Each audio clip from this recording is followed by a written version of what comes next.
Assalamualaikum warahmatullahi wabarakatuh. Salam sejahtera buat kita semua. Baiklah, pada kesempatan kali ini saya akan mempresentasikan materi terkait dengan kaitan riba dalam perdagangan saham. Video ini saya buat untuk memenuhi tugas dari mata kuliah Matematika Ekonomi dan Keuangan dengan dosen pengampu Ibu Desi Handayani, SEM PD EAKCA. Selamat menonton dan semoga bermanfaat. Yang pertama, latar belakang. Perkembangan pasar modal modern telah menjadikan perdagangan saham sebagai salah satu instrumen investasi yang paling diminati, baik oleh individu maupun institusi. Aktivitas jual beli saham dianggap mampu memberikan tingkat pengembalian yang relatif kompetitif dibandingkan instrumen keuangan lainnya. Namun demikian, dalam perspektif ekonomi Islam, muncul perdebatan mengenai apakah praktik perdagangan saham memiliki hubungan dengan riba, suatu konsep yang secara tegas dilarang dalam ajaran Islam. Penelitian mengenai keterkaitan antara riba dan aktivitas pasar modal menjadi penting untuk memastikan bahwa kegiatan investasi masyarakat Muslim berjalan sesuai dengan prinsip syariah. Adapun rumusan masalah yang akan dibahas yaitu sebagai berikut. Yang pertama, apa itu perdagangan saham? Yang kedua, apa yang dimaksud dalam riba dalam perspektif Islam dan apa saja jenis-jenis riba? Yang ketiga, apa dan kapan perdagangan saham itu bisa dikategorikan riba? Dan yang keempat yaitu cara menghindari perdagangan saham yang memiliki unsur riba. Adapun tujuan yang ingin dicapai yaitu sebagai berikut. Yang pertama, untuk mengetahui apa itu perdagangan saham. Kedua, untuk mengetahui pengertian riba dalam perspektif Islam dan untuk mengetahui jenis-jenis riba yang ada. Yang ketiga, untuk mengetahui riba, apa dan kapan perdagangan saham bisa dikategorikan riba. Yang keempat, untuk mengetahui cara menghindari perdagangan saham yang memiliki unsur riba. Kita mulai dari pengertian saham. Pengertian saham ada dari OJK. Perdagangan saham adalah proses transaksi efek, khususnya saham yang dilakukan melalui sistem perdagangan di bursa untuk memperoleh harga yang wajar berdasarkan mekanisme permintaan dan penawaran. Kalau secara umum, perdagangan saham adalah aktivitas jual beli kepemilikan perusahaan dalam bentuk lembar saham di pasar modal. Transaksi ini dilakukan antara investor melalui perantara perusahaan sekuritas di bursa efek dengan tujuan memperoleh keuntungan dari selisih harga atau capital gain atau pembagian laba atau dividen. Istilah dari pasar modal, perdagangan saham merupakan kegiatan pertukaran jual beli atau pemindahan tanganan yang berbentuk saham yang dilakukan pasar reguler, pasar tunai, atau pasar negosiasi yang berada dalam pengawasan bursa efek. Sedangkan menurut para ahli, ada dua pendapat. Yang pertama menurut Randelin, perdagangan saham adalah aktivitas transaksi di pasar modal yang melibatkan investor dalam membeli atau menjual saham untuk mendapatkan return sesuai tingkat risiko yang dihadapi. Yang kedua yaitu menurut Huda dan Nasution, perdagangan saham merupakan bagian dari aktivitas pasar modal di mana saham diperdagangkan sebagai bukti kepemilikan suatu perusahaan dengan harga yang ditentukan berdasarkan kekuatan pasar. Selanjutnya yaitu kita membahas apa sih yang dimaksud dengan riba. Riba secara harfiah berarti pertambahan atau tambahan. Dalam konteks ekonomi Islam, riba merujuk pada keuntungan yang diperoleh tanpa adanya transaksi yang sah atau adil. Sederhananya, riba adalah tambahan yang diisyaratkan dan diterima pemberi pinjaman sebagai imbalan dari peminjaman utang.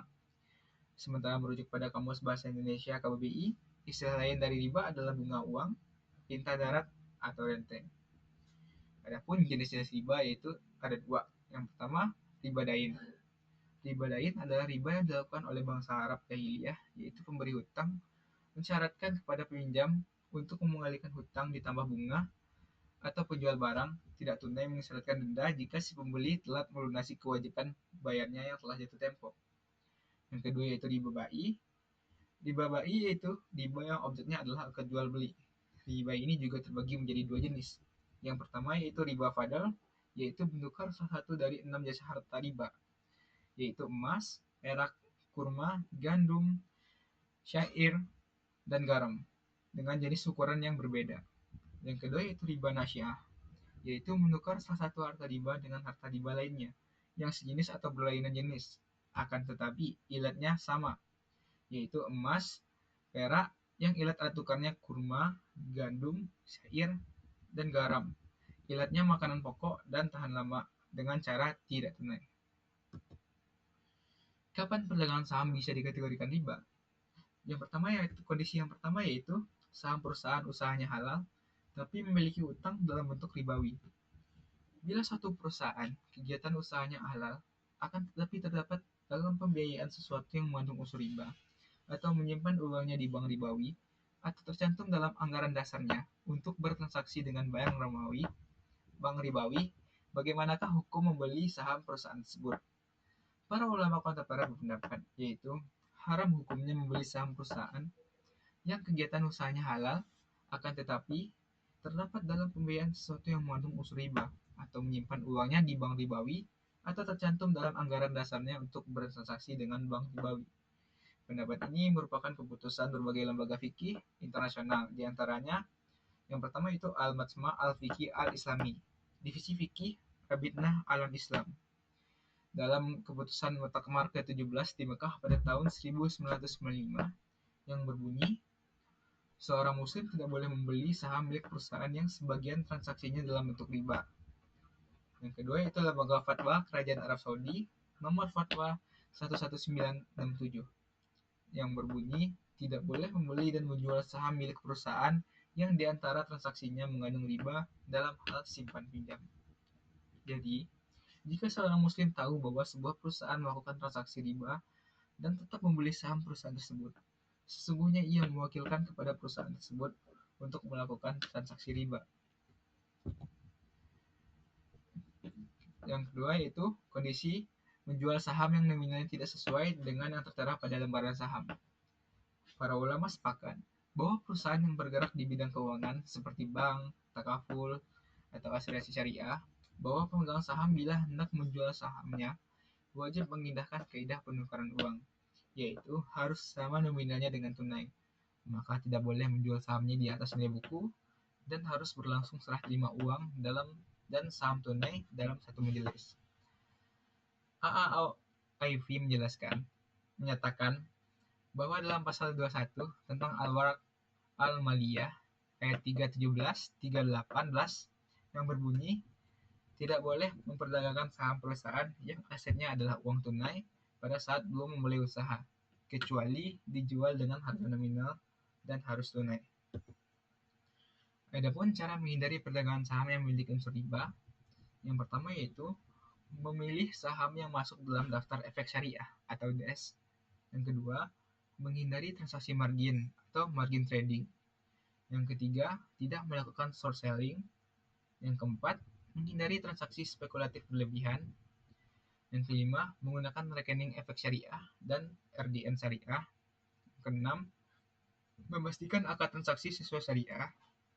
Yang ketujuh, menjaga niat investasi dan etika syariah. Kesimpulan dari materi tersebut berikut yaitu, perdagangan saham pada dasarnya merupakan aktivitas investasi yang sah dalam Islam, selama memenuhi prinsip-prinsip syariah yang jelas, adil, serta terbebas dari unsur riba, gharar, dan mahsyir. Secara spesifik, unsur riba dalam saham dapat muncul melalui kepemilikan saham istimewa atau preferred shares, emiten yang memiliki utang atau praktik ribawi, maupun melalui mekanisme perdagangan yang dilarang seperti margin trading dan short selling. Oleh karena itu, investor muslim sangat dianjurkan untuk memilih saham yang terdaftar dalam efek syariah atau DES dan menggunakan fasilitas RDN syariah guna menjamin kesesuaian akad. Dengan menjaga niat dan etika investasi sesuai koridor syariah, perdagangan saham dapat menjadi sarana ekonomi yang bermanfaat dan penuh keberkahan bagi umat Islam. Baiklah, sekian dari saya, presentasi dari saya. Maaf apabila ada kesalahan kata maupun penyampaian. See you and see you.